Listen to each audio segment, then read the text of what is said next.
2 பக்கத்து படைகளுக்கும் பெரிய சேதம்.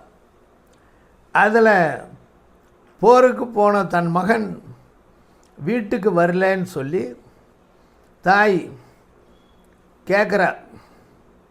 போர்க்களத்துக்கு போனவங்களில் பெரும்பாலோர் திரும்பி வரல.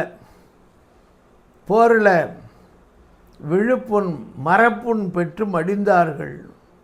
ஐயோ, என் மகனையும் காணா, போர்க்களத்துக்கு போகிறேன், போய் தேடி பார்க்குறேன், குற்றுயிரும் குலையுயிருமா பல பேர் கிடக்கிறாங்க. அவங்களையெல்லாம் எடுத்து கொண்டு வந்து தக்க முறையில் மருத்துவம் செய்து காப்பாற்ற வேண்டும். அதற்காக போய் பார்த்தா அங்கே ஒருத்தி பேசிக்கிட்டு இருந்தாலாம்.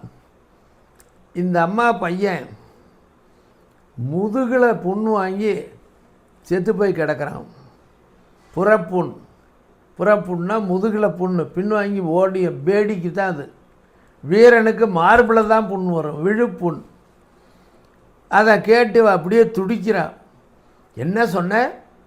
என் மகன் புறப்புண் பெற்று வடிந்து கிடக்கிறானான்னு ஓடி போய் தேடி பார்ப்பான். அங்கங்கே பிணங்கள் கிடக்கின்றன. ஒரு வீரனுக்கு மேலே, செத்து போனவனுக்கு மேலே இன்னொருத்தன், இப்படி அடுக்கடுக்காக கிடக்கிற அந்த பிணங்கள். எங்கு பார்த்தாலும் இரத்த ஆறு ஓடுகிறது. வீரர்கள் உடம்பிலிருந்து பெருகி ஓடும் இரத்தம் ஆறு போல் ஓடுது. அதை விலக்கி அங்கே பார்த்தா அவன் மகன் கிடக்கிறான்.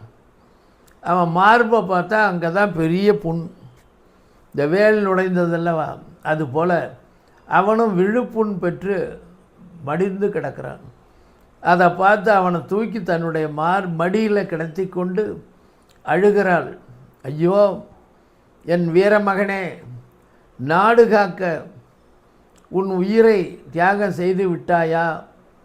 உன் வீரத்தை கண்டு நான் மெய் சிலிர்க்கிறேன் அப்படின்னு சொல்லிட்டு இவனை முறைப்படி அவங்கவுங்க அடக்கம் பண்ணுவாங்க, இறந்து போன வீரர்களை. குற்றுயிராக கிடக்கிறவங்களெல்லாம் அழைத்து கொண்டு சென்று தூக்கி கொண்டு சென்று சிகிச்சை கொடுப்பார்கள். இவ தன்னுடைய மரபுப்படி அவனை எடுத்துக்கிட்டு போகிறான்.